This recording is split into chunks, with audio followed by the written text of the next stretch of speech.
Hey everyone, welcome back to my channel. So आज हम पढ़ेंगे input output in C. Input output in C का मतलब है हम प्रिंट एफ, स्कैन एफ और गेट कैर, पुट कैर, ये चार टॉपिक मैं आज आपको पढ़ाने वाली हूँ। उनके बीच में डिफरेंस बताने वाली हूँ। सो जो मेन फंक्शन होते हैं, सबसे पहले मैं आपको बताऊंगी कि जो प्रिंट एफ और स्कैन एफ हम यूज करते हैं प्रोग्राम में, किसी भी प्रोग्राम में, ये तब करते हैं जब हमें यूजर से वैल्यू चाहिए होती है।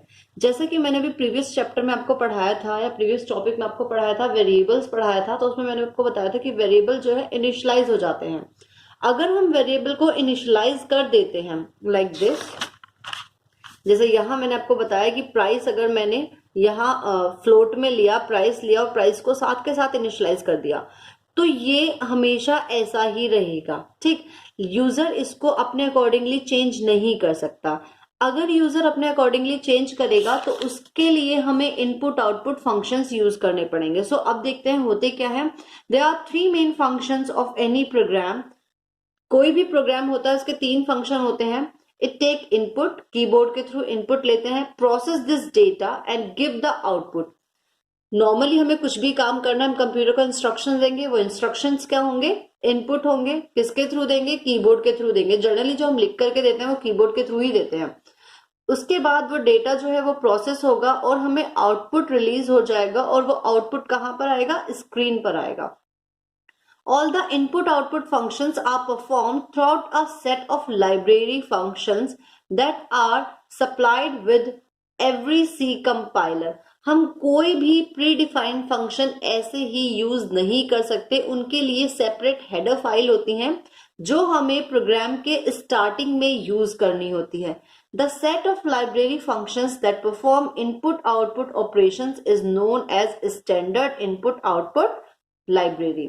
यानी कि इनपुट आउटपुट मतलब प्रिंट एफ और स्कैन एफ। तो प्रिंट एफ और स्कैन एफ कहां पर अवेलेबल होते हैं? स्टैंडर्ड इनपुट आउटपुट लाइब्रेरी में, जिसको हम शॉर्ट में बोलते हैं stdio.h, यानी कि standard input output header file. जितनी भी हेडर फाइल होती हैं सभी प्रोग्राम के स्टार्टिंग में मेंशन की जाती हैं और ये लिखी जाती हैं #include stdio.h, #include conio.h, इसी तरह से math.h, string.h, alloc.h। ये कुछ प्री डिफाइंड हेडर फाइल हैं जिनमें फंक्शंस डिफाइन होते हैं और उनको हम डायरेक्टली यूज कर लेते हैं। सो अब मैं आपको बताऊंगी कि प्रिंटफ स्कैनफ का काम क्या है।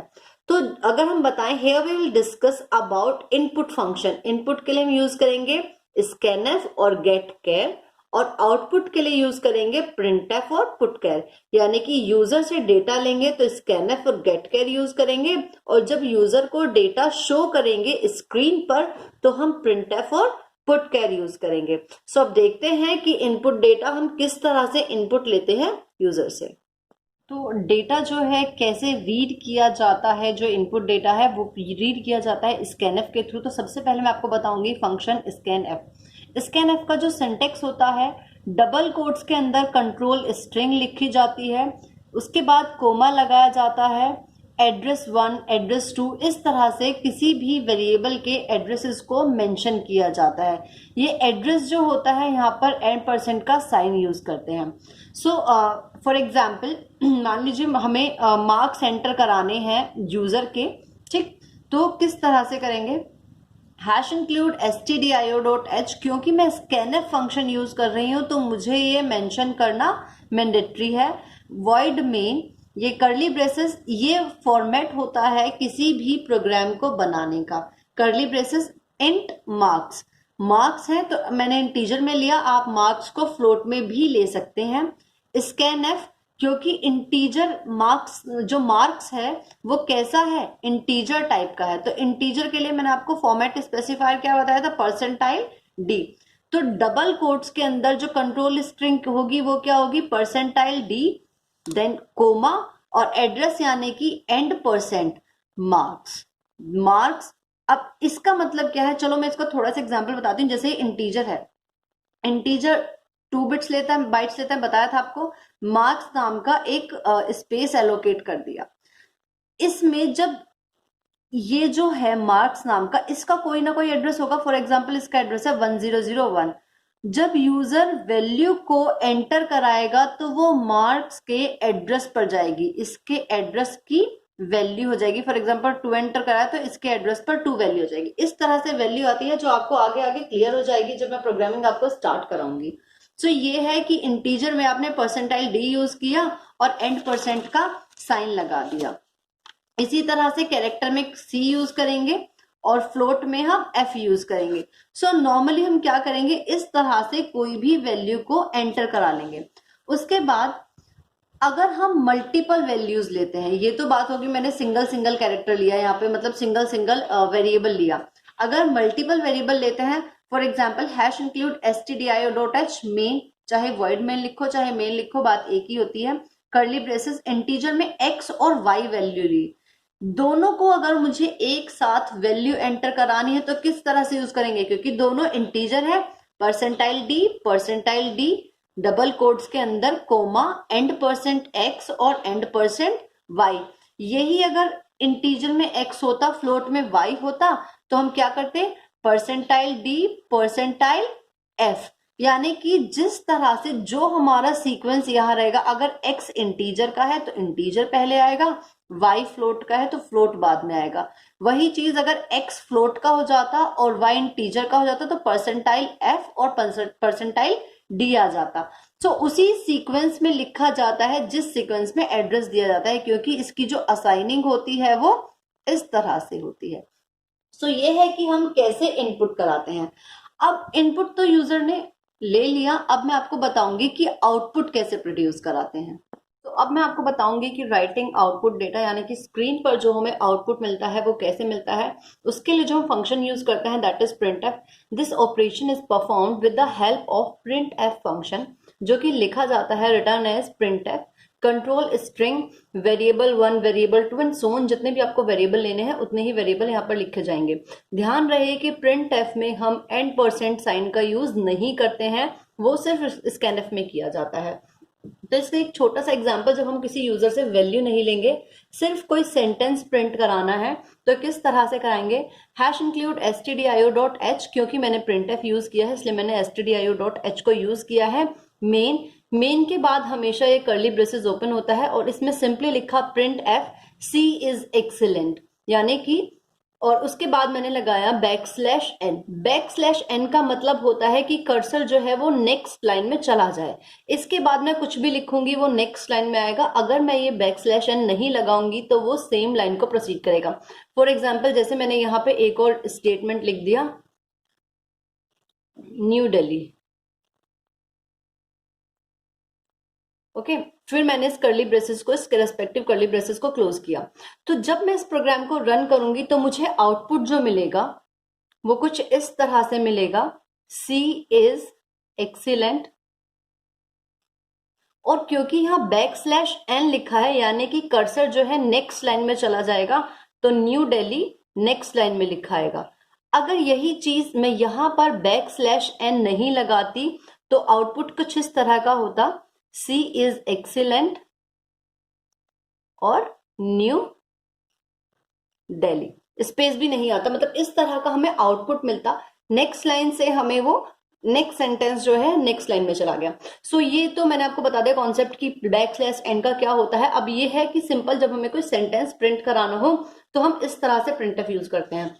लेकिन अगर हम जब यूजर से वैल्यू एंटर कराते हैं और उसके बाद कुछ प्रिंट कराना हो तो उसके लिए एक छोटा सा प्रोग्राम है, ये देखिए। Hash include stdio.h main, integer में एज लिया।